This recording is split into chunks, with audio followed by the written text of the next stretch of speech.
Nobody wrote as much about the profession.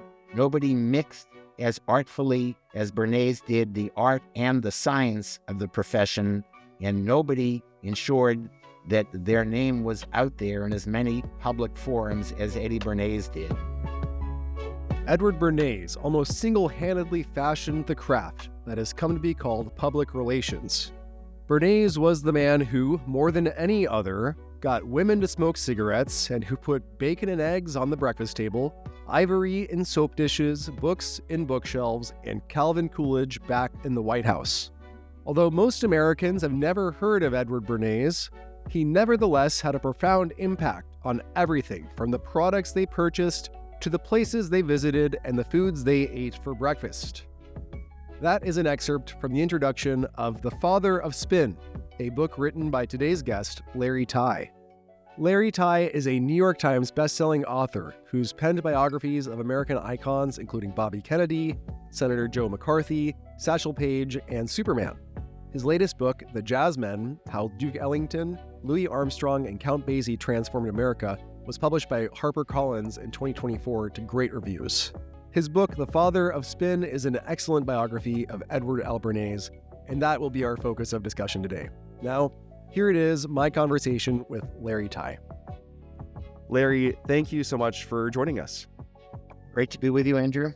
Today, we're going to travel back in time to your first book, The Father of Spin, which you published in 1998, and it's the definitive biography of Edward L. Bernays, a truly fascinating man who's often called the father of public relations. And frankly, I knew a little bit about the story of Bernays prior to reading your book and prior to doing this podcast. And he's so fascinating. He's one of the reasons why I actually wanted to start this, because this is a story that is not very well known today.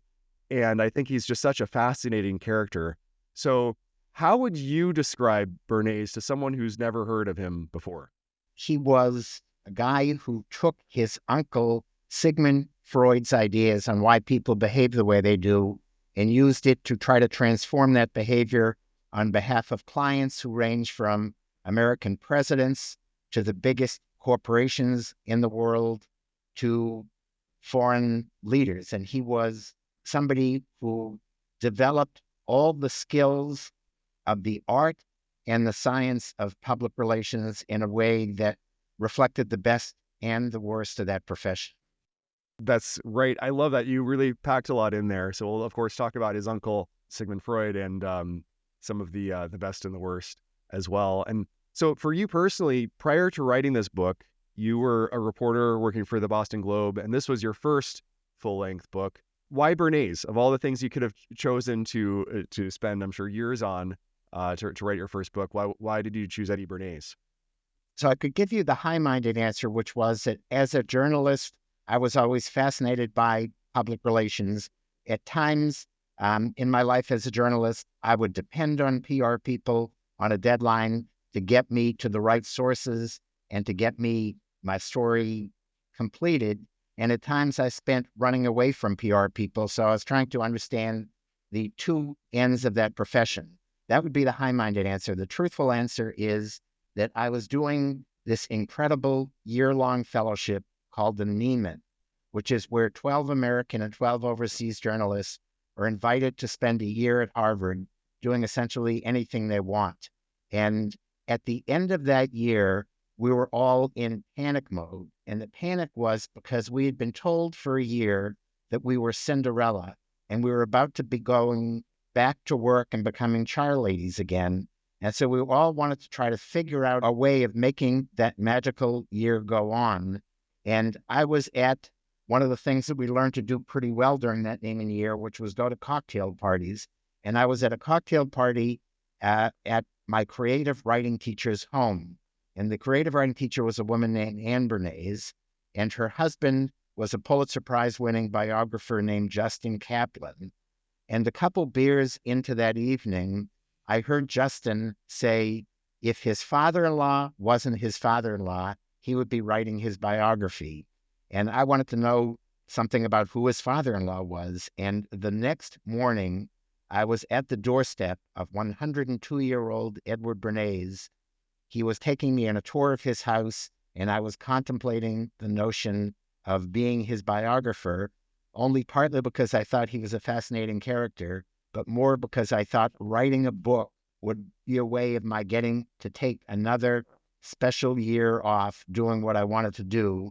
And about 3 months after that visit to Edward Bernays, I had signed up a book agent, and my book agent was in the process of signing up a publisher, and I was on my way to getting another year off. Well, let's jump to this about your encounter with Bernays. And as I was researching Edward Bernays and your book, I was looking at YouTube videos of him, which are amazing. They're preserved, recorded in the late 80s, so not quite at 102 years old, but pretty close. And you can even watch him on the David Letterman show, which is just wild. It feels like an anachronism, or that you're seeing a time travel, because this, Eddie Bernays started his career before World War I. He worked with Thomas Edison and Calvin Coolidge, and here he is with David Letterman, a TV personality that I know and enjoy today. You met Edward Bernays at the end of his life. What was that like? What were your takeaways of him? What impression did he leave on you? There are two things I was struck by. One was how we went into his study, what his grandchildren called his ego room, and he showed me pictures of him, as you say, with Thomas Alva Edison, with Henry Ford, with President Calvin Coolidge. It was Eddie Bernays and everybody famous that he had known and worked for and helped influence.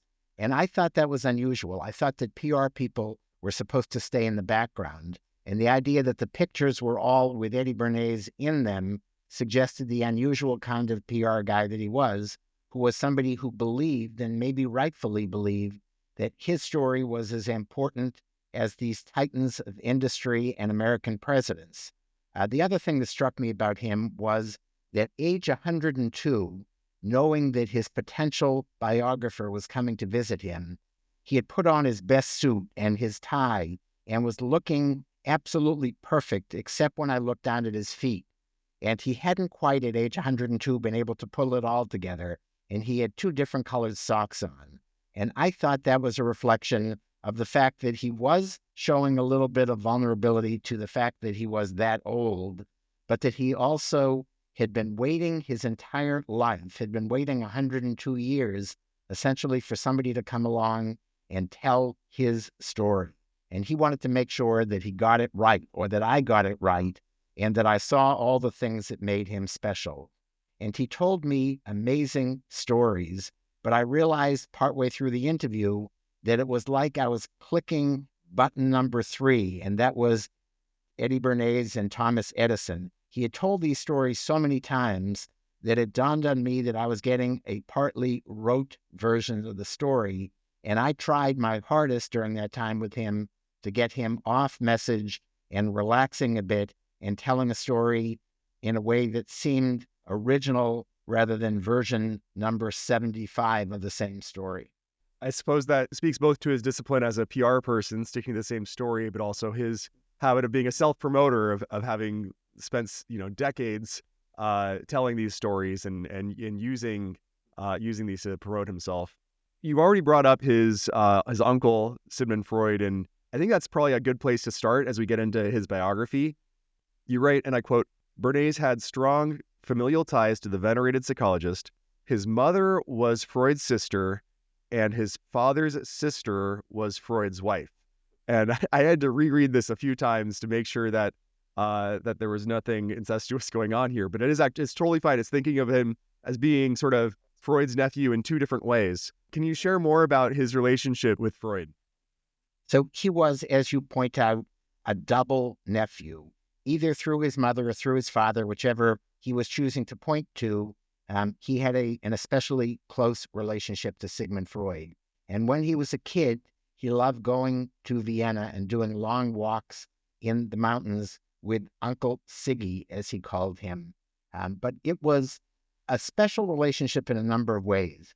One was that Sigmund Freud was partly in Eddie Bernays' debt, that when the Nazis were closing in on Sigmund Freud in the era of Adolf Hitler, it was Eddie Bernays who got his works translated into English and earned enough money through that translation from the publisher that he could help Freud escape the Germans closing Weiss and make his way to England.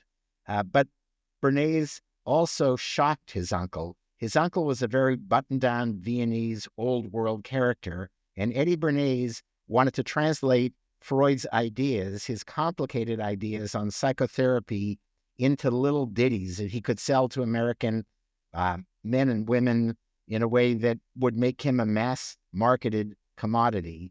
And Freud was shocked by that. So he was grateful. He was shocked. It was a classic reaction to Eddie Bernays. It was a reaction to the good and the bad of who Eddie Bernays was. And in the end, what mattered was Bernays helped Freud stay alive. And everybody appreciated that. One of the things you write is that Bernays dropped Sigmund Freud's name so much that Variety dubbed him a, quote, professional nephew, and that Eddie borrowed his uncle's insights into symbols and other forces that motivate people, using them as building blocks for the art and science of public relations. So what were some of the top lessons from psychology that Bernays brought to his work? So Bernays was essentially a professional nephew. In the first 5 minutes that you met him, he would manage to drop Sigmund Freud's name and lots of other names. He really did study more than anybody had ever done the psychology of people's behaviors in a way of trying to understand how to shift them. And let me give you a concrete example. When he, in one of his most famous campaigns, he was representing the biggest manufacturer of cigarettes in America, the American Tobacco Company. And American Tobacco had done a great job through its publicity of addicting a generation of American men to smoking cigarettes. But there was the other half of the American population, women. And it was considered a social taboo. It was unladylike for women to pick up a cigarette. And Eddie Bernays wanted to change that. So he went to a disciple of Uncle Sigmund's, a guy named Dr. A.A. Brill, and he said, what do cigarettes represent to women in America? And Brill talked about this taboo, the idea that women weren't considered elegant and women-like, ladylike, if they picked up a cigarette. So Eddie Bernays set off to change that. And he did that by orchestrating a march down Fifth Avenue, America's premier boulevard, on Easter Sunday, a holiday that represented religious freedom. And he had these very elegant debutantes pull out cigarettes as they were marching. And he had ensured that photographers would be there waiting, knowing something magnificent was about to happen. And so in newspapers all across the world, the day after Easter Sunday, there were pictures of these elegant women elegantly lighting up their cigarettes.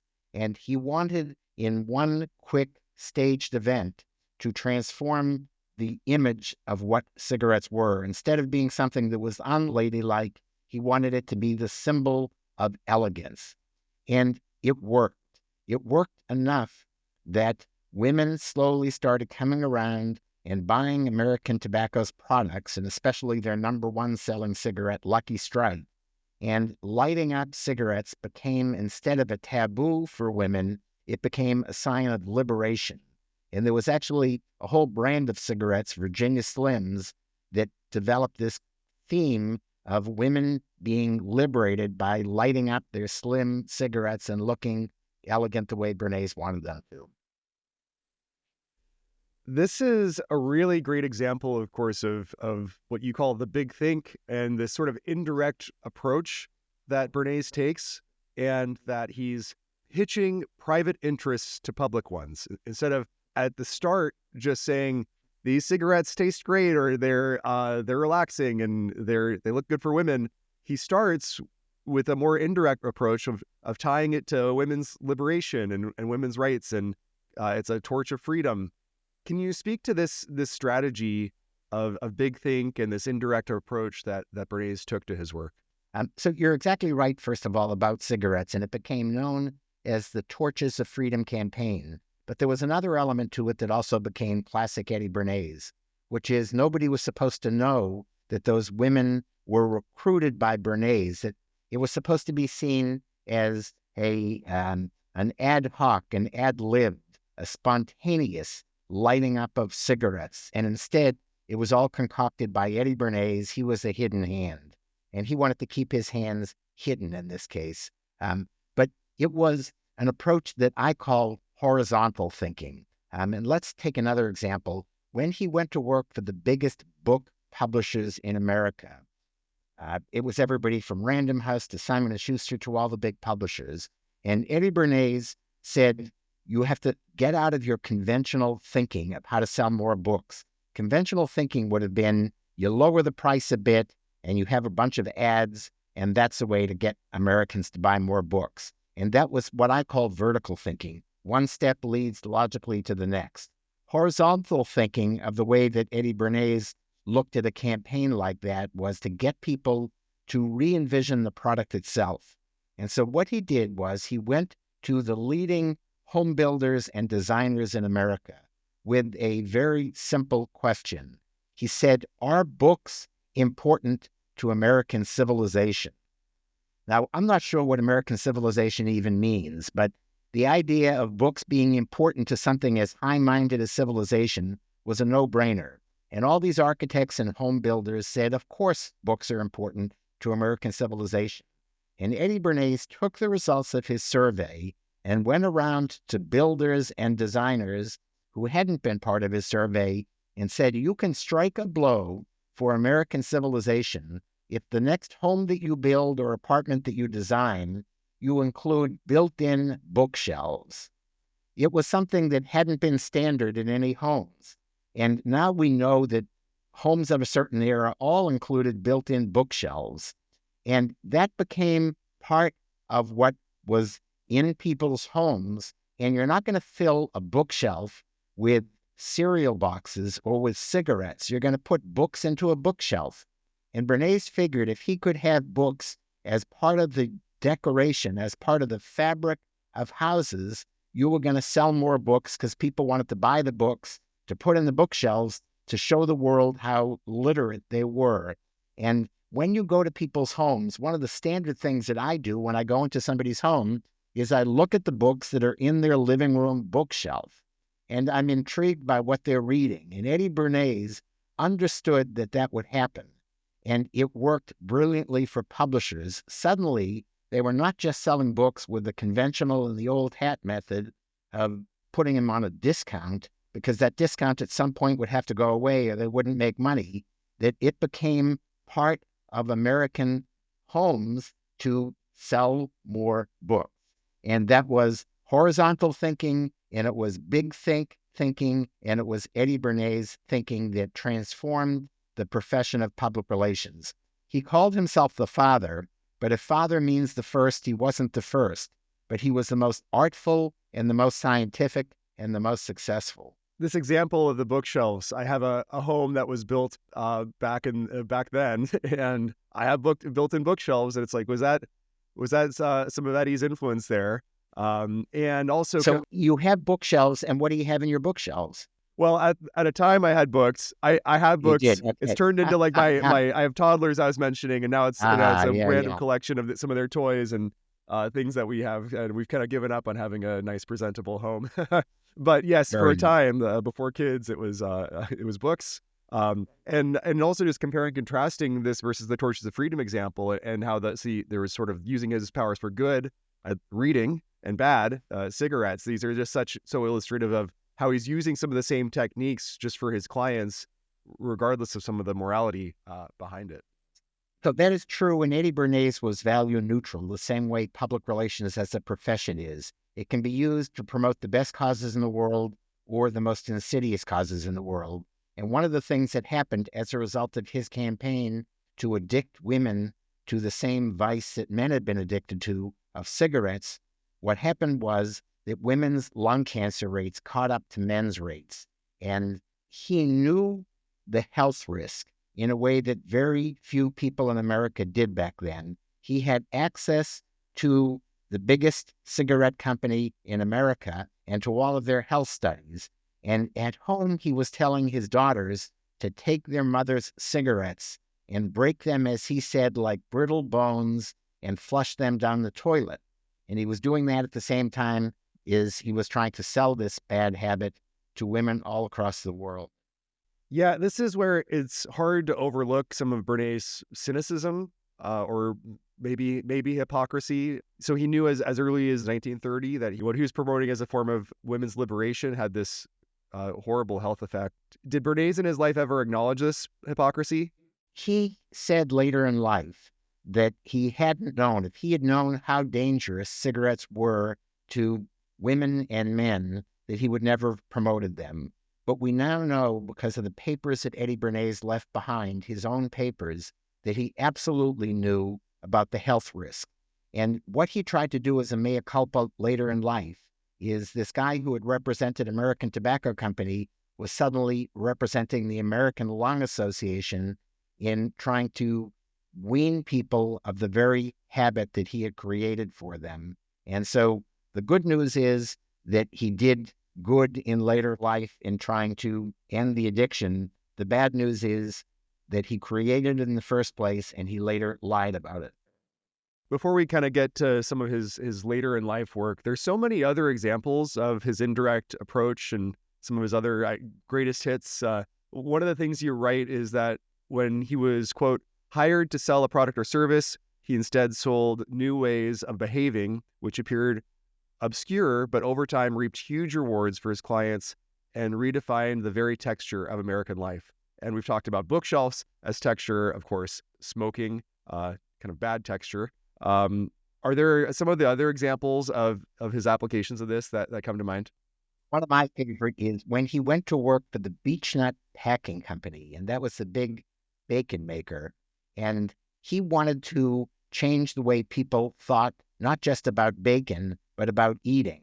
And so what he did was he again took his technique of going out with a very simple question to a lot of eminent people. And the simple question was, is a hearty breakfast a good thing for people to eat?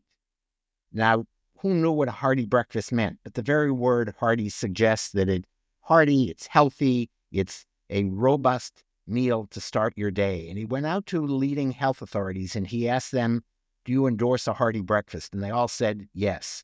And he took that back and said, a hearty breakfast is a bacon and eggs breakfast. And he gave the definition to what hearty was, which was a definition he had never told the doctors who he was surveying.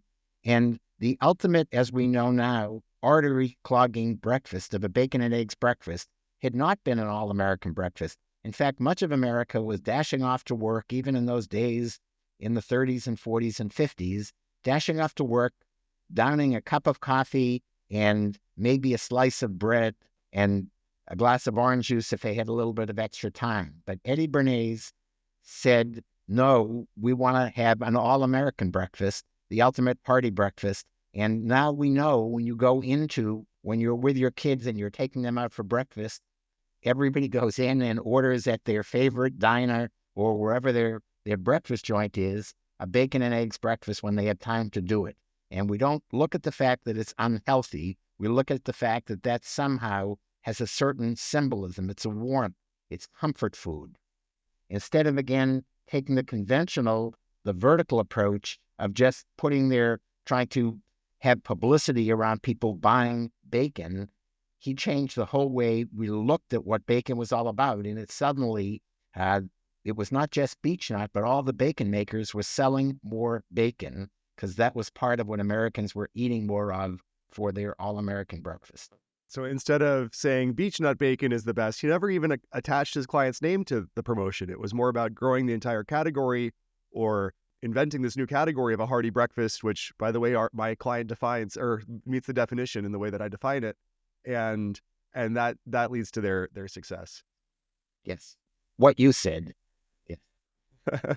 We've talked about bookshelves, bacon. There's another B for Bernays, which is bath soap, which I thought was also a really clever use for that. Could you tell the story of how he managed to market and change opinions about bath soap? So he did. He was working for Procter & Gamble, which made the number one selling soap in the country. I don't know if it is anymore, but it was then. And it was Ivory soap. And he decided that he looked at the behavior of American women who were the ultimate shoppers back then. And he said, how do they decide what soap to buy? And one way was they took their kids often to the grocery store with them. And if kids picked out a particular kind of soap, that was the soap that they bought. And he started thinking, what is the way that I can get kids who never think about the brand of product they're buying? How can I get them interested in something as prosaic as the kind of soap that their mothers buy? And he created this series of contests that became this thing. It was an ultimate fad in America, where there was a soap carving contest and kids could win prizes. And it was sponsored by the biggest manufacturer in the country of household products, Procter & Gamble. And kids were rewarded with prizes that became a big thing in their school and in their after-school programs if they could carve ivory soap into the best-looking sculptures. And he didn't care about kids carving soap. He cared about kids wanting ivory soap because that was the soap that became the standard of eligibility for that contest. And suddenly kids were going to the grocery store with their moms and saying, we want ivory soap because that's what we can carve into something that can win us a prize. And Eddie Bernays again realized it wasn't just going to the women who were paying for the soap, it was going to the kids. If a mother saw that their kid wanted a particular kind of soap and might stay clean because of that, they were willing to buy any soap that the kid suggested, and the kid suggested ivory. That's right. At first, I thought this was an example of one of the more positive impacts of Bernays' work. What's better than using soap? But as you mentioned that towards then, I thought about it, and it's, well, maybe this kind of introduced more of an idea of marketing to children, which opens its own set of moral quandaries. And now we see toys that families don't need, or high sugar breakfast cereals being marketed towards kids, and them asking their parents for that. So maybe he has his fingerprints on that as well. He does. He has his fingerprints on just about everything that we are sold on, whether it is good or bad. One of the many things that makes Bernays unique is that while most publicity people worked behind the scenes, he actively boosted his reputation. He wrote, quote, "In an era of mass communication, modesty is a private virtue and a public fault," end quote. And he wrote books around this. He wrote Crystallizing Public Opinion. He wrote a book called Propaganda. And while most people in his field were called press agents or publicity men, it sounds like he coined the term public relations and gave himself this title of public relations counselor. So how did Eddie's peers or others in the industry, or even his clients, react to his habit of injecting himself into the story and being such a self-promoter? I felt he was shameless, and he was shameless. And I think that he actually wrote a book called Biography of an Idea. And what that was, it was probably the worst-selling book in the history of publishing. It was an entire book devoted to everywhere that Eddie Bernays had been quoted. He wanted to make sure that the world didn't miss a single smart thing or unsmart thing that he had ever said. So parts of the book were just about him being quoted in newspapers and in books and in magazines. And what he was really writing it for was an audience of one. And the one was the person that had ended up being me as the first case, who was going to write his biography. So he didn't want to trust that I was going to realize all the brilliant things he had said. He wanted to make sure that they were there, handed to me on this platter. And the way his fellow practitioners back then, and there weren't many of them back then, and the way practitioners to today look at him is, on the one hand, he's the most studied PR guy in courses on PR or marketing or advertising. And on the other hand, he's the one that everybody has a smile on their face when they talk about, because they all realize that he is the one who convinced us that he was the father of public relations. Anytime you saw him quoted, including in his New York Times full-page obituary, he was referred to as the father. But as we were discussing, if father means first, there were people, including the famous Ivy Lee, who was hired by J.D. Rockefeller. There were people who came before him, but nobody wrote as much about the profession. Nobody mixed as artfully as Bernays did the art and the science of the profession, and nobody ensured that their name was out there in as many public forums as Eddie Bernays did. And it was exactly the kind of thing. One of my best guides when I was writing the book was a man named Harold Burson. And he was one of the named people on what was at the time the biggest PR firm in the world, called Burson Marsteller. And Harold Burson thought that Eddie Bernays was brilliant, but he thought that he was doing exactly the wrong thing. Burson believed, like most PR people, that they were being well paid to be in the background, and it was the clients who wanted to be on center stage. And Eddie Bernays thought that he could have it both ways. He could be there alongside of his client, and he could be seen as a genius. And Eddie Bernays also did something that public relations people are grateful to him for, which was he said the only way that you will get people like the president or like the heads of big companies to take us seriously is if we charge a fee that is equal to the salary that they're making. And so he ensured that PR people, nobody knew what they should be paying them, and he ensured that they made fat paychecks. Well, yeah, I'm sure his peers and colleagues appreciated that. One of the people, as he was self-promoting, somebody who he overlooked was his wife, Doris Fleischman, who sounds like she was really a big contributor behind the scenes to his work and was really a remarkable figure in her own right. Can you share who was Doris and what was her role in building the Bernays public relations empire? Role was absolutely essential. The more eloquent that something that Bernays said was, the more likely it had been coined by Doris, because she was at least as smart as he was. She was more articulate than she was, and she was more realistic on what could actually work. But it was partly the era, and that was an era where women weren't as involved in the professional world, and there was incredible gender bias back then. And so Eddie Bernays did a whole lot to promote Doris's ideas, but not to promote Doris. And we see when she left her papers to a library at Harvard University, we can see her genius. And there's been a wonderful biography written about Doris and her daughters. Their daughters were big on telling me just the very, very important role that Doris played. And they were always upset that their father never gave her the credit that she deserved.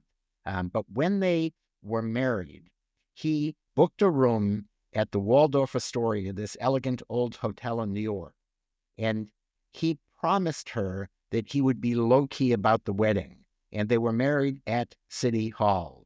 But when they signed in on their wedding night at the Waldorf Astoria, he knew, because he had worked for the Waldorf, that if he had an unusual way of signing in, that this could become a news event. And the unusual way was signing in with his name and with her maiden name.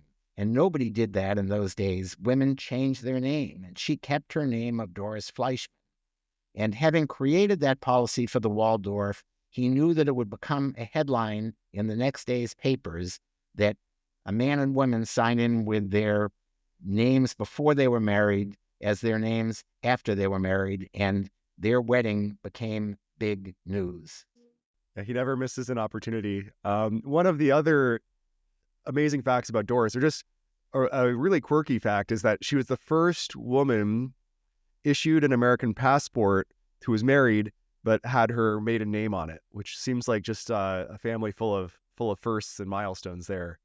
The final story we'll cover of Bernays' career is maybe even a wilder and potentially darker story than his work with American tobacco, and it's all about bananas. Could you just share what this story in this chapter of Bernays' career is about?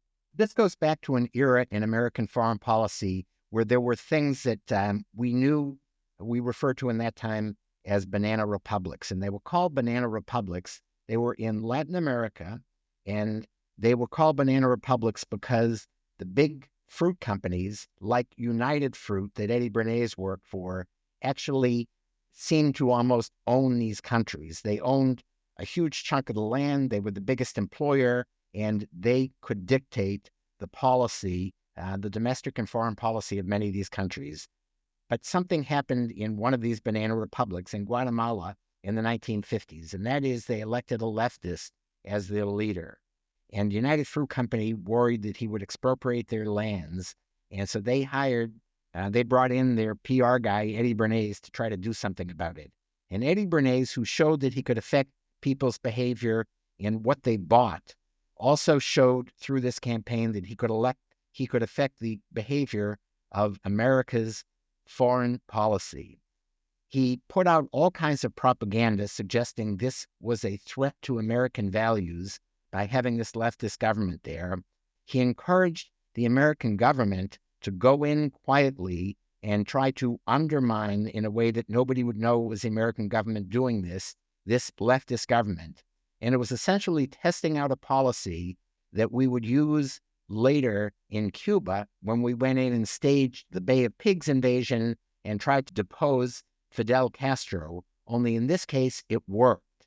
And the leftist leader was tossed out of office in a totally undemocratic way. He had been elected democratically, and the free will of the people of Guatemala was undermined by Eddie Bernays, by the United Fruit Company, and by the Eisenhower administration. And it showed that there were no limits. Borders were no limit to what Eddie Bernays could do on behalf of whatever client he happened to represent. And in this case, it was fruit companies who exerted the kind of power that we disparaged by inventing this term banana republics, but was actually what happened in these countries, not just in Latin America, but all across the world.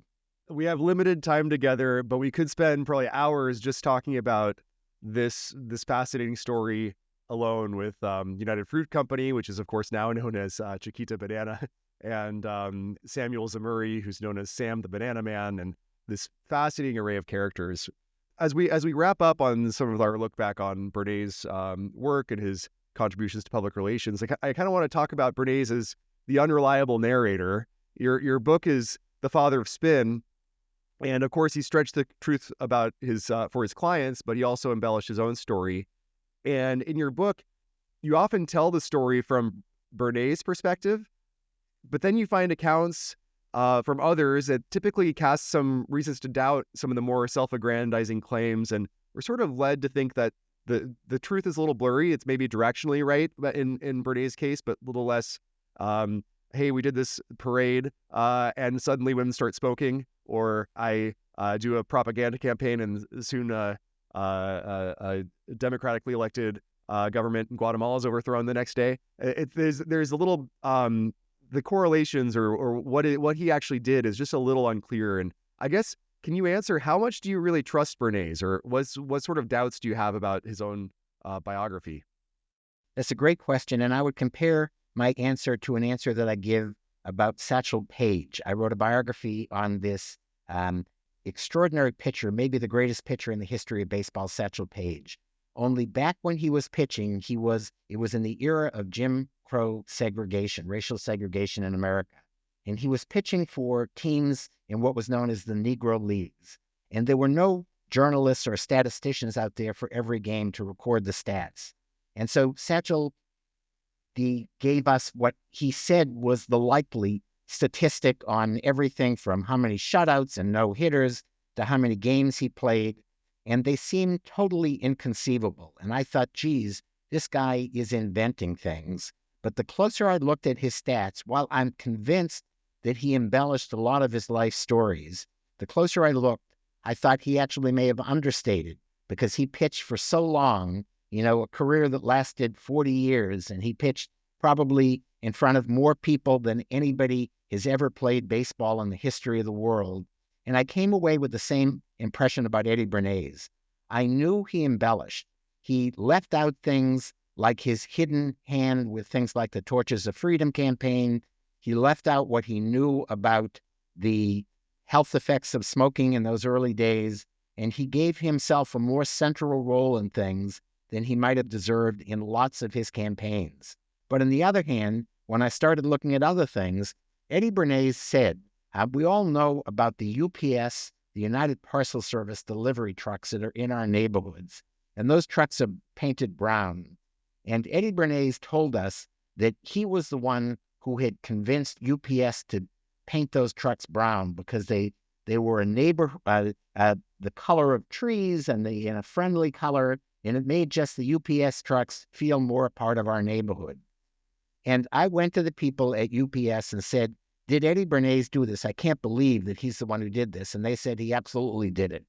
I went to the woman who was the key figure behind the Multiple Sclerosis Society, this horrible disease of multiple sclerosis. And I said, Eddie Bernays is the one who said that multiple sclerosis was too much of a mouthful. And he said, you ought to call it MS. Did Eddie Bernays couldn't have been the one who shortened it to MS. And she said he absolutely was the one. So at the moment that I started doubting whether he could have done all he claimed he did, I found that he did more than I had thought that he had done, and every bit of what he had claimed on some things. And that was the perfect way of seeding just the right amount of doubt. The doubt was no longer in my mind whether he did it. The doubt was he must have done it because he did all these other things. And Eddie Bernays knew that if we knew that he had done big things in some arenas, we would start believing that he had done all the big things he had claimed in every arena, and that wasn't true. His fingerprints really are everywhere, from UPS to MS and a bunch of other places. Well, I want to talk about Bernays' relevance today. At the time you published this book, you cited that there were 125,000 PR professionals, and I checked LinkedIn before this interview, and if I looked at people with public relations or media relations titles, it's close to 400,000 people, and that grows to well into the millions if you include people with more broad but related titles like communications or social media. And it seems like Bernays is more relevant than ever. And I guess my question for you is, why don't you think he's better known? Is it time for a movie or a miniseries to be made, or an updated version of your book, or anything that could get this story out there even more? Eddie Bernays, while he was very much tuned in with whatever the cutting edge forms of communication were, in this era of social media, and when we have all the kinds of marketing and sales approaches via social media, Eddie Bernays would be dazzled and delighted.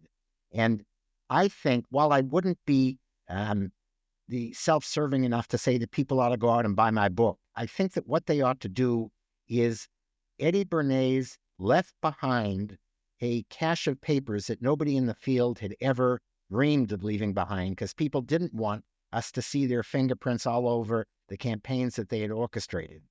And he left behind these papers in a way that we can unspin not just Eddie Bernays' life, but the way the profession works, by looking at him, whether or not he was the father. He was the most dazzling figure in the history of public relations, and he lets us see its influence. And I think the only way we're going to unspin our world, and the only way that you, as a young father, can go to the store and be sure that you're getting products, not because somebody has some insidious way convinced you ought to be buying these, but because these are the products that make sense, is by unspinning our world of PR and of influencers. And one way to do that is to go back to the beginning and use Eddie Bernays' career as a way of doing that unspinning. Well, I know you said you weren't self-serving enough to promote your book, but I'll do it for you. It's a really delightful read. I think anybody working in public relations or marketing, or just wants to be aware of media and some of the influence, or just wants a good story, I read through it and just completely enjoyed it. And you were speaking to some of the spin we see today, and one of my last questions for you as we wrap up is, are there any specific examples of publicity campaigns or media spin that you've seen recently or within the last few years that feel especially Bernaysian to you?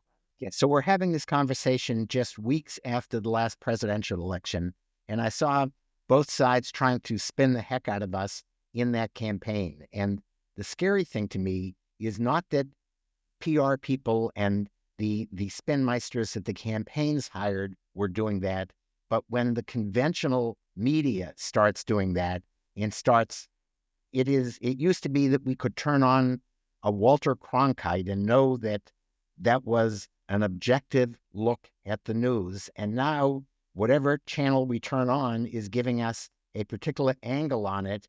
And I'm not sure who's going to do the unspinning today, but we used to depend on journalists to do that, and they're not as dependable as they were. Or when they are dependable, we don't trust them and assume that they're undependable. One of Bernays' quotes, I might get this slightly off, but it's in the book, is that the best way to fight propaganda is more propaganda, which feels very self-serving for a propagandist to say. And I hope there's a solution other than that. And I to don't know him, if I believe that propaganda one. was not a dirty word. And I think that Yeah. the propaganda to him, more of the kind of propaganda or the kind of half-truths, is not the way we get to the truth. We get to the truth by having something called the truth that we can trust rather than propaganda. On a lighter note, one of the things that came to my mind of something that seems Bernaysian is this idea of superfoods, that I find myself eating foods like kale or quinoa, and I'm like, superfoods, that feels like a Bernaysian spin. And I looked this up, and it wasn't Bernays, but it did originate from the United Fruit Company, which feels That's like wonderful. which is just so like, it's a small world of these folks. They planted these seeds that are still having these impacts on us today. Well, I want to thank you so much for your time, Larry. This was such a delightful interview. What's the best way for listeners to learn more about you and support your work? Sure. So the easy way is to go to larrytye.com, and that is LARRYTYE. My name is one word. My website has the 9 books I've done, the 10th that I'm working on. And Andrew, it was a blast being on with you today. Thank you. A History of Marketing is written and produced by me, Andrew Mitrak. If you'd like new episodes delivered right to your inbox, visit marketinghistory.org. There you can also find transcripts of every conversation, including helpful links, images, videos, and other blog posts about marketing history. You can send me an email at hello@marketinghistory.org. If you'd like to support A History of Marketing, consider leaving a review on your favorite podcasting app, or better yet, tell a friend about the show. Thanks for listening.